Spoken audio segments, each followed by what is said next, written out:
Rapaz, finalmente chegamos aqui à reta final da nona rodada. Faltando um joguinho só que vai acontecer hoje à noite, mas ele praticamente ele já dá pra gente ter um spoiler do que vai acontecer, né? Um clássico, Flamengo e Vasco. Então, a gente vai comentar também já já porque acho que já dá pra gente contar com um certo placar nesse jogo. Mas todos os outros jogos já aconteceram e a gente vai comentar aqui nesse vídeo porque a rodada foi bem assim, mais ou menos. Acho que a gente pode definir. Se o Fortaleza tivesse saído vitorioso do jogo ontem contra o Bahia, a gente poderia ter observado um cenário bem diferente. Mas no final das contas, eu acho que foi bom. Foi bom porque a gente viu o Fortaleza pontuar, mas foi muito ruim porque a gente pontuou em casa, empatando. Então isso foi tipo, péssimo. Então sabe quando a gente fala mais ou menos, só que eu acho que o gosto amargo ficou na boca, sabe? O gosto amargo desse placar no jogo contra o Bahia. E aí, meus amigos, os critérios de desempate a gente vai ficando para trás, a gente vai ver time que tem o mesmo número de pontos, mais um número de vitórias maior. Enfim, é uma longa história, um longo debate que a gente vai ter daqui para frente. E eu vou logo chamar a vinheta para a gente colocar jogos, tabela, tudo na tela para a gente poder conversar. E, meu amigo, respira fundo porque dor de cabeça aí por aí.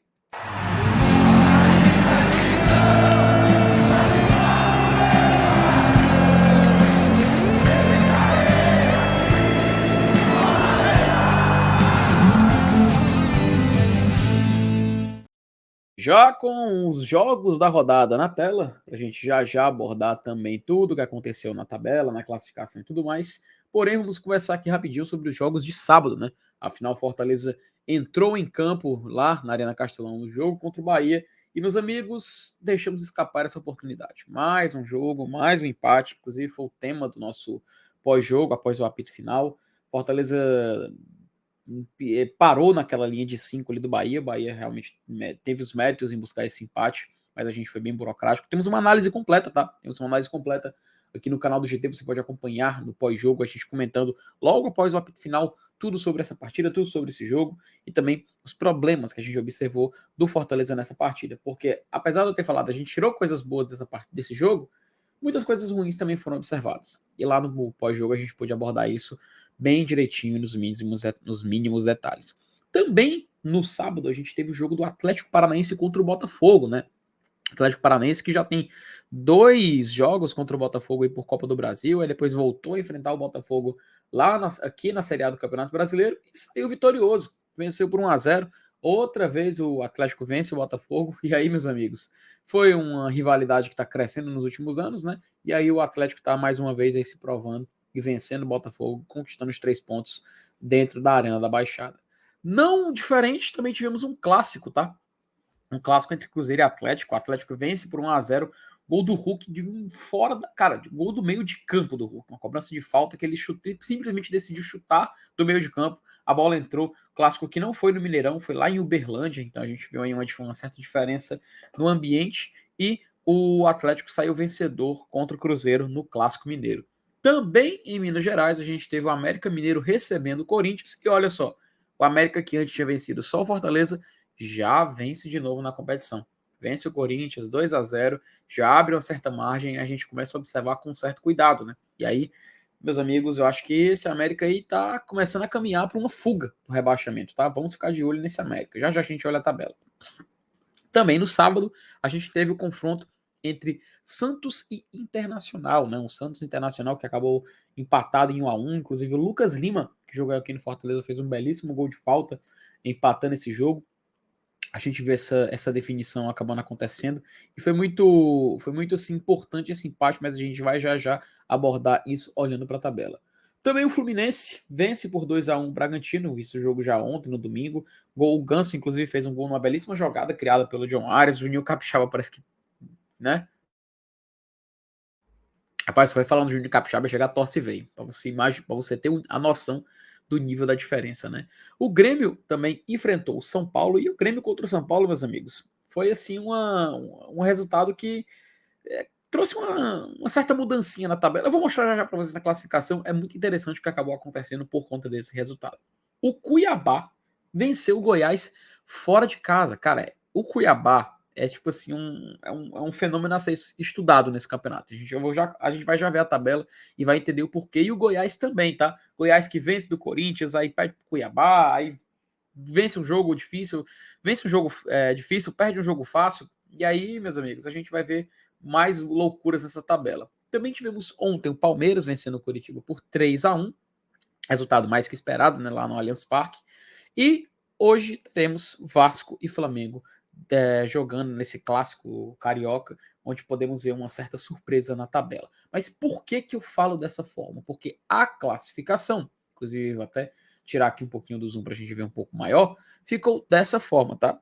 A gente tem o Botafogo continuando líder com 21 pontos, Palmeiras vem logo em segundo com 19, Atlético Mineiro 17, também empatado com o Grêmio 17 pontos, porém, nos critérios de desempate, além da número de vitórias serem iguais, o Atlético tem vantagem no saldo de gols. O Fluminense vem logo em seguida com 16, Atlético Paranaense com 15, fechando o G6, tá? E olha como mais uma vez o número de vitórias é importante. Por conta disso, fica na frente do São Paulo, que cai para a 7ª posição. O Fortaleza tá aqui em 8º colocado, tá? Mas tem um detalhe, o Flamengo joga com o Vasco mais tarde. Então, se o Vasco vencer, o Vasco vai a 9 pontos, não é nenhum risco para o Fortaleza. E se o Flamengo vencer, ele ultrapassa o Fortaleza na tabela. A curto prazo, vale mais a pena torcer pro Vasco. A longo prazo, é melhor que o Flamengo vença esse jogo, porque a tendência é que o Flamengo realmente termine na tabela lá em cima, né? Lá entre o G3, G4. Então a gente já meio que usa isso como um artimanha e deixa o Vasco garantir uma vaga lá embaixo e constantemente tem um time com uma diferença de pontos muito grande, né? Comparado ao Fortaleza. Isso assim, a gente pensando em permanecer, né? O Cruzeiro também continua ali com 13 pontos, Bragantino também com 13. E aí, meus amigos, a gente vai aqui na segunda página. Bragantino, Santos, Internacional com 11 e o Cuiabá também. Olha esse Cuiabá, tá? Cuiabá aqui sempre dando a entender que vai ficar no Z4, mas, meu amigo, ele sempre consegue, de alguma forma, ficar dele do lado de fora. É o Dourado aí surpreendendo cada vez mais, cada ano na Série A. O Bahia, que empatou com o Fortaleza, ficou com 8 pontos. Com isso, ele sai daquela zona perigosa. O Corinthians da mesma. E aí a gente tem a zona de rebaixamento, né? A gente tem o Goiás com 7 pontos, o América Mineiro que venceu justamente o Corinthians também com 7 pontos. Olha aí já como está se formando uma briga aí para fugir do rebaixamento. O Vasco com 6 pontos, jogando hoje com o Flamengo, um jogo muito interessante, inclusive, para acompanhar. E a gente tem o Coritiba, que está somente com 3 pontinhos, tá? Então, basicamente, a gente pode definir as brigas dessa rodada no Campeonato Brasileiro aqui como um pelotão do G4, né? Aliás, acho que o pelotão do G5, né? Acho que o G6 a gente tem que ficar de olho nesse Atlético, mas para mim o Atlético novamente briga por Libertadores, pelo menos até o final desse primeiro turno. A gente também tem o pelotão que é ali do 7º até o 13º, 12º. O Internacional pode acabar pintando por aí, mas eu vejo esses times aqui brigando daqui também até a reta final. Vamos torcer para o Fortaleza continuar na primeira página. É importante continuar na primeira página. Essa é a nossa briga. Aqui nesse panorama mais central, a gente tem Cuiabá, Bahia, Corinthians, meio que vão ficar flutuando por aqui aparentemente nesse início, com potencial de subida mais o Bahia e o Corinthians, mais o Cuiabá. Fiquem de olho, porque essa vitória contra o Goiás deu um certo gás para a equipe. E na zona de rebaixamento, Goiás, América Mineiro, Vasco e Coritiba. Se o Vasco vencer, o Corinthians entra na zona de rebaixamento. E aí termina a rodada dentro do Z4, que é uma grande pressão para a turma lá do Parque São Jorge.